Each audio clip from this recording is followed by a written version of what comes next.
तर बघा, हा आपण ह्याचं जी ऊस लावलेला तो उगवून आलायच. त्याच्यानंतर आपण अनेक पीक काढलेलं आहे, जे की गहू आहे. गहूमध्येच आपण परत मुळा, परत मेथी आणि कोथिंबीर वगैरे लावलेलं होतं, तर ते निघलेलं आहे. तर आता आपलं गवत काढायचं चाललं आहे, तिकडून काढत होतो आपण सकाळपासून. तर आता बघू थोड्या वेळाने इथं काढू. आणि बघू शकता किती सुंदर असं गहू आलेलं आहे. सगळं गहू भरलेलं आहेत. आता परत बघू आपण हे काढायला येऊ परत अजून. मला वाटतंय गुढीपाडव्यापर्यंत येईल हे. तर बघू काढायला येऊ अजून. आणि बघा तुम्ही पण बघू शकता किती सुंदर असा ऊस लावलेला. पहिला अनुभव आमचा. आणि पहिलं अनुभव खरंच खूप छान असतो, कारण काय खूप काही शिकवतो आपल्याला. म्हणजे जी आपल्या काळ्या मातीत कष्ट करणं आणि त्यातून जी आपल्या हातून जी चीजा उगवून येतात आणि ज्या आपल्याकडे म्हणजे धान्य म्हणा, फळं हे आपल्या हातात म्हणजे स्वतः केलेलं असतं ना, ती वेगळाच आनंद असतो. असं तर आपल्याला विकत भरपूर चीजा मिळतात, पण जे स्वतः करणं आणि स्वतः जे चीजा काढून घेणं, स्वतः लावून घेणं, त्याच्यात जो आनंद आहे ना, तो खरंच सांगू शकत नाही मी. पण खूप छान वाटतंय.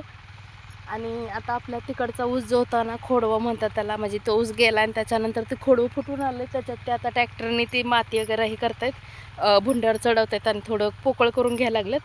आणि मी इकडं आहे आता आले होते, थोडं बघावं म्हणलं, कारण मी आल्यापासून मी ह्या साईडला आले नव्हते, ह्या कोपऱ्याला आलेच नव्हते. ही लास्ट आहे आपल्या इथून. तर चला आपण तिकडं अजून लसूण लावून गेलेलो, तो लसूणही बघू. आणि लसूण आणि कांदा कसा आला आहे तो पण बघू. तर चला बघूया आपण. खूप छान वाटतंय बरं का. तुम्ही म्हणसाल ही काय माळ्यातलं दाखवते, पण मला खरं तर मी उत्तर प्रदेशमध्ये असल्यामुळे ना इतकं छान वाटतंय. आणि स्वतःचं म्हणजे मी असं कधी केलेलं नव्हतं, हे रानातलं कामं, गहू लावणं, ऊस लावणं, ह्या चीजा मी केल्यात ना, तर इतका छान वाटतंय मला खरंच. खूप छान वाटतंय. आणि त्या चीजा आज बघायला भेटत आहेत. कांद्याची भाजी वगैरे, कांदा घरचा खायला. तसं तर आपण एवढी एवढीशी 20 रुपयाला पिंडी आणतो आणि त्याच्यात इतकं बनत पण नाही कांद्याची भाजी. पण आता इतकी सुंदर म्हणजे भाजी आहे आपल्या मळ्यात, की खूप सारं आपण कितीही बनवा आणि कितीही खा. खूप मस्त एकदम.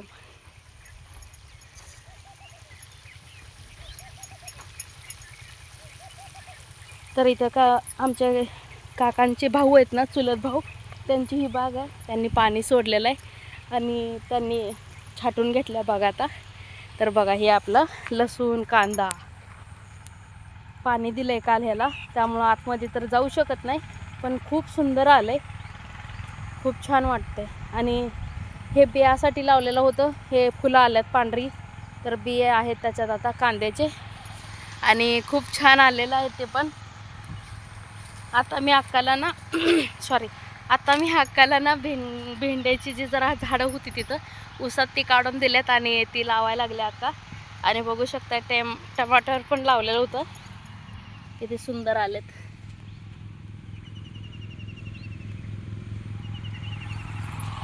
खरंच खरं आहे. जे आपण स्वतःच्या कष्ट म्हणजे स्वतःचं कष्ट आणि परत तो खायला भेटणारा आनंद आहे ना, तो शब्दात नाही सांगू शकत. हे खरं आहे. आपली काळी माती म्हणजे सोनंच पिकवते आणि ते सोनं आपल्या हातात आलं ना, तर खूप आनंद होतो. तर खरंच खूप छान वाटतंय. तर ट्रॅक्टरमुळे इतका क्लिअर आवाज येतोय का नाही माहीत नाही मला, पण खरं सांगू का, मला खूप छान वाटायला लागले. आणि मी उद्या जाणार आहे आणि मला असं वाटलं की सगळं मी अनेकदा तुम्हाला दाखवून घ्यावं. मी बघतच होते, आठवडाभर झाला मी होते इथं, पण म्हटलं तुम्हालाही दाखवावं ह्या चीजा, कारण जो आनंद मला भेटतोय ना, तर तोही आनंद तुम्हालाही भेटावा. आणि खूप छान असं आपल्या मळ्यात आहे ना, जी फळं म्हणा, तिकडे चिकूची झाडं वगैरे, चिकू खाल्ले, रामफळ खाल्ले आम्ही. आणि आता आंब्याला आंबेही लागलेत. तर बघू आपण परत आल्यानंतर अगर आंबे आले खायला तर नक्कीच आपण आंब्याचा पण आनंदच घेऊ. नारळ पाणी वगैरे पिते मी, कारण माझं डोकं दुखतं खूप म्हणून, त्यासाठी. आणि बघू शकता. आणि प्लीज व्हिडिओला लाईक कमेंट करायला विसरू नका, कारण मलाही खूप आवडतं शेतातले व्हिडिओ वगैरे. आणि तुम्हाला आवडतात का ते नक्की सांगा मला. आणि आपले व्हिडिओ आवडतात का, असं म्हणजे रानातले आवडतात की उत्तर प्रदेशमधले आवडतील मंदिरे वगैरे बघायला, तेही नक्की सांगायला विसरू नका. कमेंट करा प्लीज. आणि चला हर हर महादेव सगळ्यांना. तर इथंच आपण हा ब्लॉग थांबवू. बाय.